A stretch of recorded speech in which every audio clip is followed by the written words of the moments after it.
Hola, sean bienvenidos a la segunda parte del video relacionado a estados financieros. En el video anterior vimos los análisis básicos del estado financiero, el análisis horizontal, vertical y lo que son las razones financieras y eventualmente el análisis de DuPont. Aquí vamos a continuar con algunas otras herramientas que utilizamos para el análisis de los estados financieros. Tenemos que recordarnos que el análisis financiero se realiza porque nosotros tenemos algunos datos y ocupamos inferir sobre estos. Aquí tenemos esta frase que nos dice que sin datos solo eres otra persona con una opinión. Hay que recordar que todo el análisis financiero que estamos realizando tiene como objetivo diagnosticar si la empresa está bien o está mal. ¿Cuáles son las áreas de mejora que tiene en este momento? Entonces, vamos a pasarnos ahora a un análisis que lo realiza propiamente la empresa.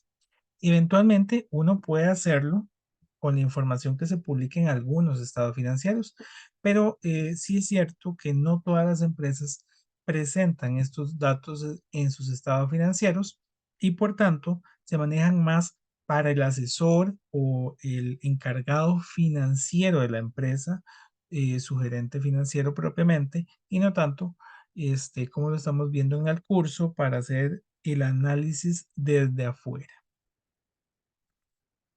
Y este análisis sería el de los ciclos de actividad. Específicamente, la empresa maneja dos ciclos, ciclo de operación y el ciclo de efectivo. El ciclo de operación sería el tiempo que tarda una empresa en comprar el inventario, vender el producto y cobrar el efectivo. Y el ciclo de efectivo, el tiempo desde que se desembolsa el efectivo para comprar el inventario hasta que se recibe el efectivo por las ventas para cumplir con sus obligaciones. Básicamente aquí vamos a utilizar los ciclos operativos para ver qué tan eficiente estamos siendo. Para poder realizar esos ciclos operativos, nosotros ocupamos determinar la rotación que tiene la empresa en relación a sus inventarios, cuentas por cobrar y cuentas por pagar. Nosotros tenemos este ciclo a manera de ejemplo, donde hay tres componentes fundamentales: la compra, la venta y la cobranza. Básicamente, desde el momento en que se compra la mercadería hasta el momento de la venta es lo que vamos a conocer como el ciclo del inventario. Porque aquí hay que tener claro que no es que yo compro la mercadería y se vende inmediatamente. Se adquiere hoy y vamos a tener que realizar un esfuerzo de venta, en algunos casos mayor o menor, depende de la demanda que tenga el producto de la empresa y el mercado en que estemos operando. Va a haber un ciclo para poder colocar ese producto. No hay una venta generalmente inmediata. Una vez que se vendió, aquí hay que tener cuidado. Pueden haber dos opciones. La venta se puede realizar a contado o se puede realizar a crédito. Si se realiza a contado, pues ahí termina el ciclo. Nuestro ciclo se habría determinado en días simplemente por los días que duramos vendiendo el inventario. Pero si se vendió a crédito, entonces comienza otra parte del ciclo. Desde que se vendió hasta que se cobró la mercadería. Que por supuesto eso también conlleva un riesgo porque es posible que el cliente no llegue a pagarlo. Siempre hay cuentas dudosas en ese sentido que en algunos casos se convierten en incobrables. Pero entonces el ciclo básicamente son los días desde que yo adquiero la mercadería hasta que la cobro. Y aquí también es importante que hay que considerar el ciclo de pago como forma de honrar el compromiso con los proveedores. Entonces, ese ciclo también se incluye acá, porque al momento de hacer la compra, yo podría haber hecho la compra a contado o a crédito. Si es a contado, pues ahí termina, no habría ningún elemento, pero si es a crédito, también hay un componente de riesgo. Existe el riesgo de que el cliente no me pague, pero existe el riesgo con el proveedor de que yo no pueda pagarle a tiempo. Entonces, y esto por supuesto va a derivar de la cobranza. Si yo vendo a 30 días, pues hasta el día 30 el cliente me lo va a pagar. Bueno, puede ser que lo pague antes, pero el cliente tiene 30 días de posibilidad para pagar. Entonces, hasta el último día, supongamos hasta el día 30, lo vaya a pagar. Entonces, hasta el día 30 yo tendría dinero para pagarle al proveedor, posiblemente. Entonces, esto eh, va a generarnos, eh, en algunos casos, un desfase. Si yo duro, por ejemplo, 45 días cobrando y el proveedor me dio 30 días de pago, entonces ahí nosotros tenemos que ver qué fuente de financiamiento podría utilizarse para poder cubrir esa diferencia de tiempo. Para esto entonces eh, se utiliza el ciclo, eh, bueno, en primer lugar el ciclo de operación. Aquí tenemos a manera de ejemplo que una empresa tiene un periodo de inventario de 35 días. Este es el tiempo que, de acuerdo a lo que mencioné, tarda la empresa en vender su inventario desde el momento en que se adquirió o bien en el momento en que se produjo, si nosotros fuéramos una empresa de manufactura. Tenemos un periodo de cobro de 15 días que corresponde al tiempo que tarda la empresa en cobrar a sus clientes desde que realiza la venta a crédito. Y un periodo de pago de 20 días. Ese periodo de pago es el tiempo que tarda la empresa en pagarle a los proveedores por las compras de inventarios o materias primas. Tal vez aquí no lo indica, pero sería a crédito de acuerdo a lo que mencioné anteriormente.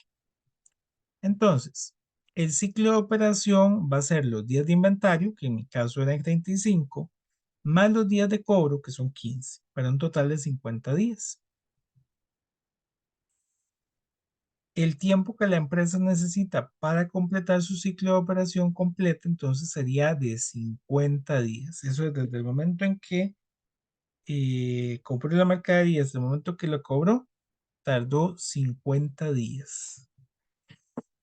Aquí nos dice que una gestión eficiente de este ciclo es crucial para asegurar un flujo de caja positivo y mantener la liquidez necesaria para sostener las operaciones diarias. Esto por lo que mencionaba anteriormente. Pues aquí yo voy a durar 50 días cobrando. Lo que pasa es si tengo que pagarle al proveedor en un plazo de, por ejemplo, 30 días. Ahí habría un desfase. Tengo que pagar el día 30, pero ya para el día 5, hasta el día 50 me van a pagar. Tengo que ver qué hago con esos 20 días de diferencia. Entonces, un ciclo más corto es generalmente favorable. Entre menos días duremos vendiendo y cobrando, pues eso sería mejor. Por supuesto, ahí juegan otros elementos como el poder negociador que tiene el cliente. Este, y también pues qué tan saturado está nuestro mercado, qué tan diferenciados somos nosotros. Pero hay otros elementos más de la industria que habría que tomar en consideración, no simplemente que yo quiero que eso sean, pasemos de 50 días a 5 días, y la realidad tenemos ahí un choque de que tal vez no podamos acortarlo, pero lo mejor es que sea tan corto como sea posible. Es decir, si yo tengo esta determinación en 50 días, tengo que intentar disminuir esos 50 días de alguna forma. Eso porque permite a la empresa operar con mayor agilidad y responder rápidamente a cambios en el mercado o demandas de los clientes. Básicamente, si yo disminuyo esos 50 días a, por ejemplo, 40 días, entonces tengo dinero disponible para poder pues, hacerle frente a cualquier situación que la empresa vaya teniendo de una forma más ágil. No tengo que esperar más hasta el día 50. Por otra parte, tenemos el ciclo de efectivo, que en este caso sería el ciclo de operación, que ya dijimos son 50 días, Y a esos 50 días le voy a restar los días de pago, que son 20. Entonces, los días de ciclo de efectivo son 30 días.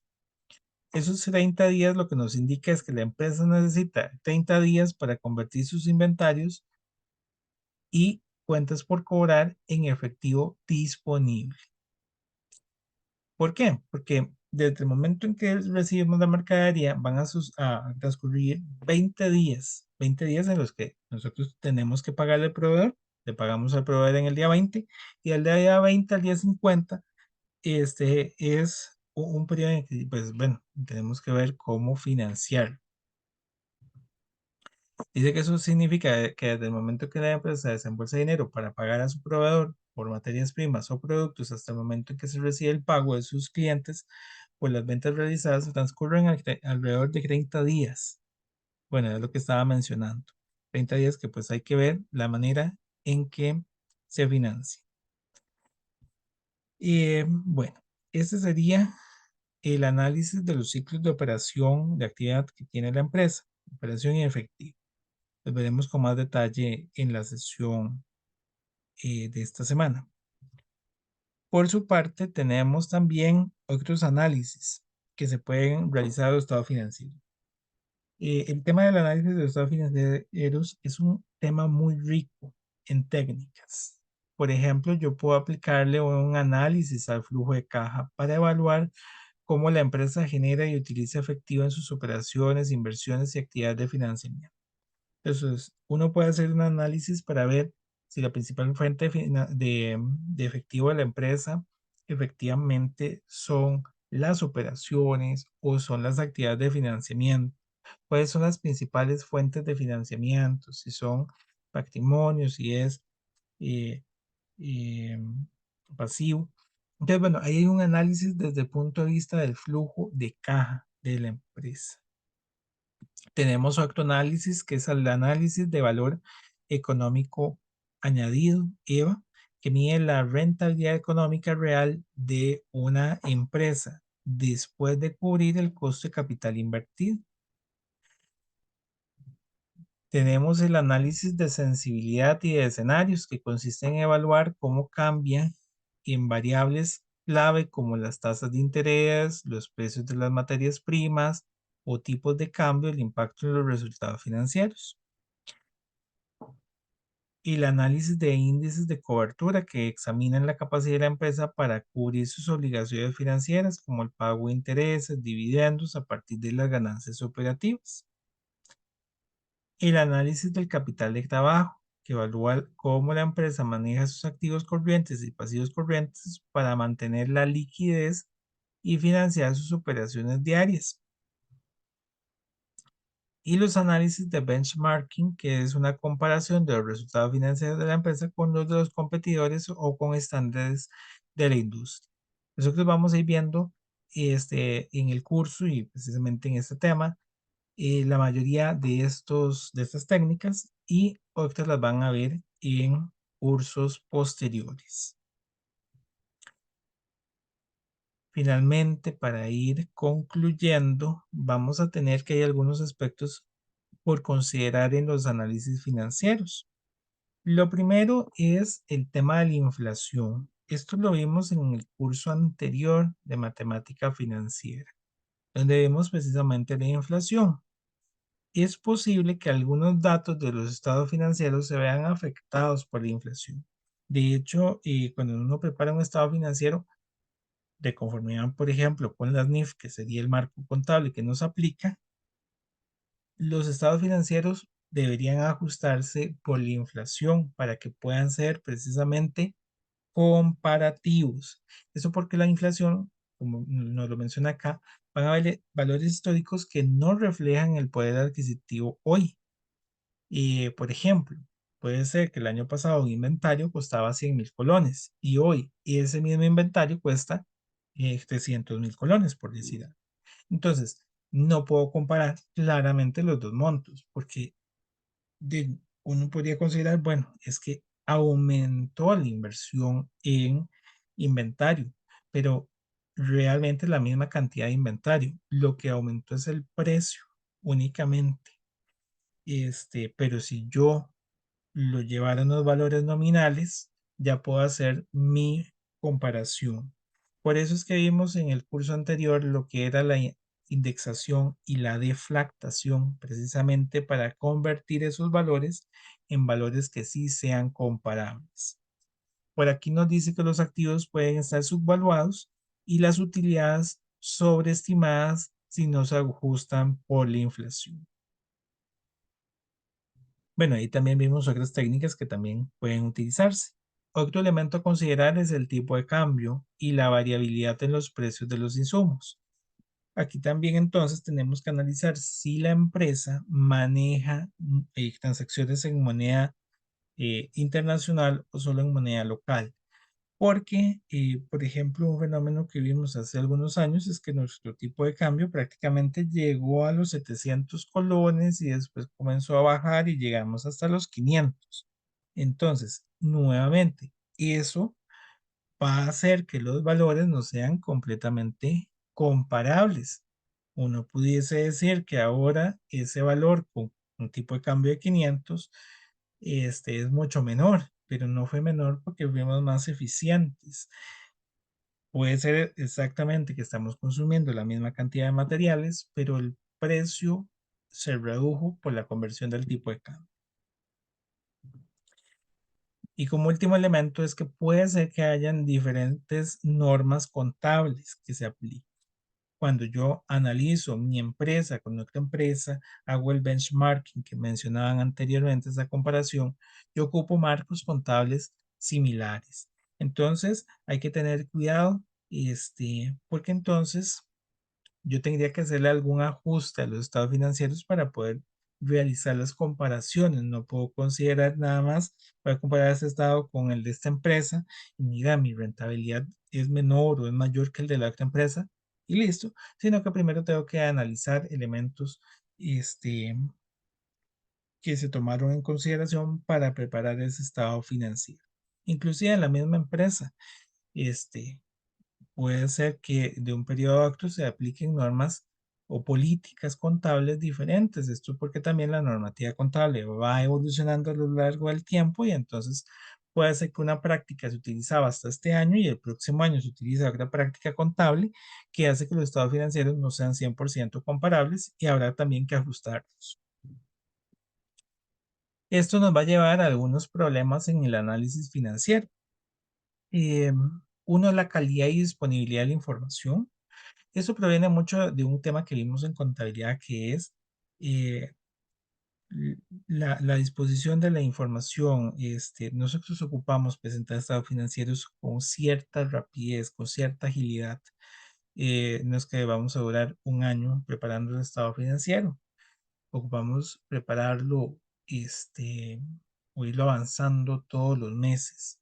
Esto para ir tomando decisiones de la manera más acertada posible, ir corrigiendo elementos que se van identificando en el camino. Hay un elemento de oportunidad entonces al momento de recibir la información y también de la calidad. Si la información no viene adecuadamente presentada, viene con errores, por supuesto que nuestro análisis financiero se ve también mermado. Un análisis superficial. En algunas ocasiones queremos realizar el análisis con muy pocos datos. Tal vez en algunos casos se debe a alguna urgencia, pero lo cierto del caso es que el análisis tiene que identificar todas las variables posibles. Nosotros necesitamos tener un entendimiento de la empresa, necesitamos tener un entendimiento de las cuentas. No es simplemente ir a aplicar una fórmula al estado financiero, sino que tiene que haber un conocimiento del negocio para poder tomar decisiones y saber si X indicador o análisis está correcto o incorrecto en esta empresa, lo que también nos lleva a conocer lo que es la industria. Por aquí nos dice que cálculos inadecuados de ratios. Puede ser en algunos casos que un indicador no es aplicable para una empresa y se está utilizando. Aquí hay que tener cuidado. No es lo mismo, por ejemplo, realizar el análisis de un inventario, de una rotación de inventarios en una empresa comercializadora que en una empresa de manufactura o en una empresa de servicios. En el caso de la empresa de servicios es muy posible que ese inventario sea un indicador completamente eh, inadecuado para realizar el análisis financiero porque no está midiendo la actividad principal. No digo con esto que no haya que calcularlo, sino que deberíamos llevar nuestra atención a otros indicadores que sean más relevantes para el proceso de toma de decisiones. Y por supuesto, también esto está un poco aunado al tema de la calidad. Si los estados financieros tienen errores o nosotros no podemos interpretar adecuadamente los estados financieros porque no los conocemos o porque estos están mal elaborados, pues también al momento de hacer el cálculo, entonces es muy posible que el indicador vaya a estar mal o porque no tenemos un conocimiento de qué es lo que significa una cuenta en el estado. Finalmente tenemos los eventos no recurrentes y esto por la comparabilidad. Puede ser que en un año nosotros al momento de realizar un análisis financiero tengamos una situación que se presentó en ese año y que tal vez no se presentó en próximos años o en años anteriores. Por ejemplo, que hay una crisis financiera y entonces bajaron mucho nuestros indicadores en ese periodo, una crisis sanitaria en algún año. Entonces, esas son situaciones que hacen que los estados financieros no sean completamente comparables y al momento de realizar nuestro análisis, todas estas situaciones tienen que ser consideradas para hacer algún ajuste previo a nuestro análisis. Bueno, con esto finalizo. Les dejo esta frase. Nos dice que los estados financieros y su análisis se basan en datos históricos y mayoritariamente cuantitativos. El verdadero reto está en acompañar estos datos de condiciones actuales del mercado. Un poco lo que ya hemos venido hablando. No es simplemente que yo me sienta a hacer la carpintería de calcular las razones financieras, de realizar el análisis, sino que yo ocupo conocer el know-how de ese negocio para poder interpretarlo y poder asesorar bien a la empresa. Nos dice, o las perspectivas futuras de la empresa que constituyen mayoritariamente condiciones cualitativas. Es decir, también nosotros para poder tomar esas decisiones tenemos que conocer lo que la empresa quiere en el futuro. Eh, el análisis financiero no es algo que queda tallado y listo. Es algo más bien que sirve como base. No es que yo calculo el estado financiero y me dice hoy su rentabilidad es del 20% y me voy alegre y finalizo, sino que tengo que decir, bueno, es un 20% hoy, pero producto de tal vez una inversión, yo sé que el próximo año va a bajar o más bien va a subir. Entonces, esto va a servirnos de base para decisiones que se van a tomar. Y bueno, eh, la frase final nos dice que los datos son el nuevo petróleo, porque nosotros tenemos que entender que muchos de estos análisis a nivel de cálculo ahora los hacen sistemas automatizados. La inteligencia artificial inclusive hace el análisis de muchos de estos. Entonces tenemos que estar muy claro en ese valor añadido que nosotros le vamos a dar, en ese conocimiento de la empresa, en ese expertise de cómo esos datos tienen ese peso, esa trascendencia en la institución. Muchas gracias. Cualquier consulta me la dejan en los comentarios.